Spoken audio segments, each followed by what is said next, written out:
এমন একটি মানুষ যে কিনা খাদ্য হিসাবে মাটিকে বেছে নিয়েছেন এবং এমন এক উপজাতি নিজের ঠোঁট কেটে নিজেদের সৌন্দর্য বাড়ায়। তাহলে দেরি না করে ভিডিওটি শুরু করা যাক এবং অদ্ভুত জিনিসগুলো দেখা যাক।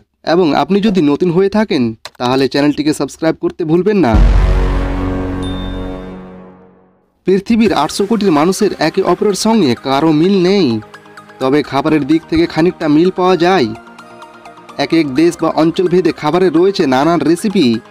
তবে শুধু ভাত, মাছ, মাংস, শাক সবজি ছাড়াও অনেকে ইট, বালু, মাটি খেয়েও জীবন ধারণ করেছেন।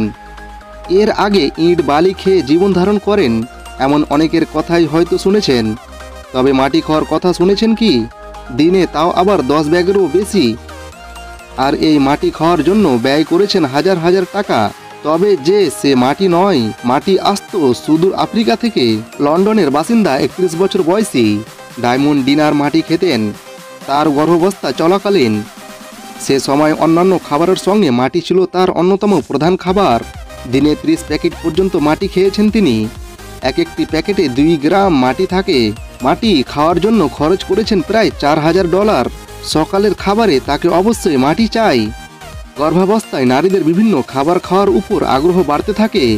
কেউ আচার খেতে পছন্দ করেন, কেউ বা আইসক্রিম, ফাস্ট ফুড। তবে অনেকেই হয়তো মাটি খাওয়ার কথা জানেন না। ডিনা গর্ভাবস্থায় একদিন খেয়াল করেন ডিটারজেন্টের গন্ধ তার খুব ভালো লাগছে। এরপর ভেজা মাটির গন্ধও তার খুব ভালো লাগতে শুরু করে এবং তা খাওয়ারও ইচ্ছা জাগে। সেই শুরু 2013 সালে প্রথম গর্ভবতী হন ডিনা। তখন থেকে মাটি খাওয়ার অভ্যাস এখনও খাচ্ছেন। তবে এর মাঝে আরও 2 বার গর্ভবতী হয়েছেন। তখন মাটি খাওয়ার ইচ্ছাও অনেক বেড়ে যেত। বাসার পাশের একটি সুপার শপ থেকে ভোজ্য মাটি কিনতেন তিনি, যা মধ্য আফ্রিকার কঙ্গো থেকে আমদানি করা। এই কাদামাটির নাম ম্যাবেলে। গর্ভাবস্থায় মাটি খাওয়ার অভ্যাসটি আসলে একটি রোগ। এই রোগটিকে পিকা বলা হয়। ডায়মন্ড জানান, তিনি যখন গর্ভবতী ছিলেন তখন মাটি খেতে ভীষণ ইচ্ছা করত তার। এমনকি একদিনে 10 প্যাকেট মাটি পর্যন্ত খেয়েছেন। এতে কোনো স্বাস্থ্য সমস্যা দেখা দেয়নি তার, বরং এটি ত্বক ও পেটের জন্য ভালো বলেই মনে করেন ডায়মন্ড। শুধু আফ্রিকা নয়, বাংলাদেশেও তৈরি হয় ভোজ্য মাটি। আফ্রিকা এখনও দারিদ্রতা নিত্য সঙ্গী। ক্ষুধা মেটাতে তারা মাটির বিস্কুট খায়। এক সময় একই কারণে মাটি খাওয়ার চল শুরু হয়েছিল। তবে এখন খাবারের অভাব না থাকলে সেই অভ্যাস রয়ে গেছে অনেকের। জানলে অবাক হবেন, এই বিখ্যাত পোড়া মাটির বিস্কুট তৈরি হতো হবিগঞ্জ সহ সিলেটের কিছু অঞ্চলে। এঁটেল মাটি দিয়ে তৈরি এই বিস্কুটের নাম ছিল ছিকর। 1970 থেকে 1990 সালের দিকে ছিকর হবিগঞ্জ জেলার বিভিন্ন গ্রামে নিম্নবিত্ত সমাজে প্রচলিত এক বিশেষ খাবার ছিল। তবে শুধু ক্ষুধা নিবারণের জন্য নয়, বরং এক ধরনের অভ্যাসের কারণে লোকজন ছিকর খেত। কেমন করে সৌন্দর্য বাড়ানো হয় তা দেখব। পূর্ব আফ্রিকার ইথিওপিয়ায় বসবাস করে মুরসি উপজাতিরা।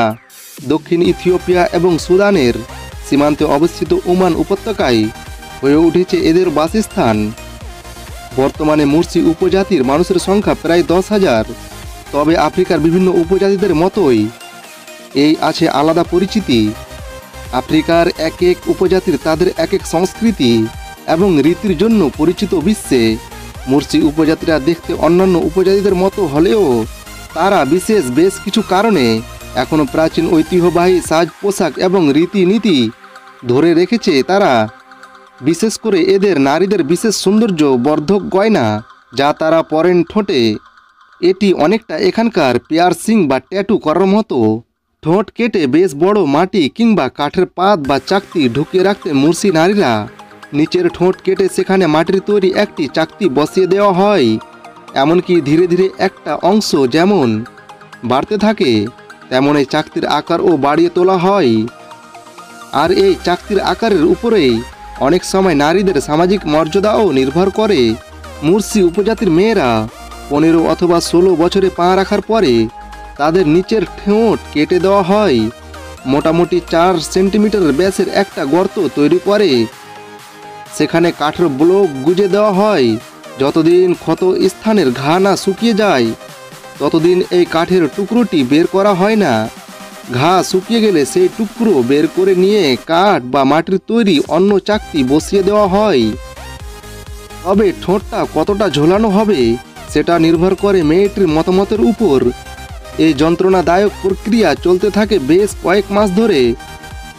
এই সব চাকতির ও আবার নানা রকমের, কারোর চাকতি নিরেট, তার মধ্যে নানা ধরনের নকশা আঁকা। কারোর চাকতির মধ্যে আবার রয়েছে নানা রকমের ছিদ্র। প্রত্যেকেই নিজেকে সাজিয়ে তুলতে চান নিজের মতো করে। সাধারণত 12 থেকে 13 সেন্টিমিটার পর্যন্ত চাকতি দেখা যায় পরিণত বয়সের নারীদের ঠোঁটে। তবে কেউ কেউ আবার আরও বড় চাকতি পছন্দ করেন। মোটামুটি 25 সেন্টিমিটার ব্যাসের চাকতিও দেখা যায় অনেক সময়। আবার শোনা যায় যে বিবাহিত কিংবা বয়স্ক নারীদের তুলনায় অবিবাহিত এবং কম বয়সী নারীদের মধ্যে এই রীতি মেনে চলার ঝোঁক বেশি থাকে।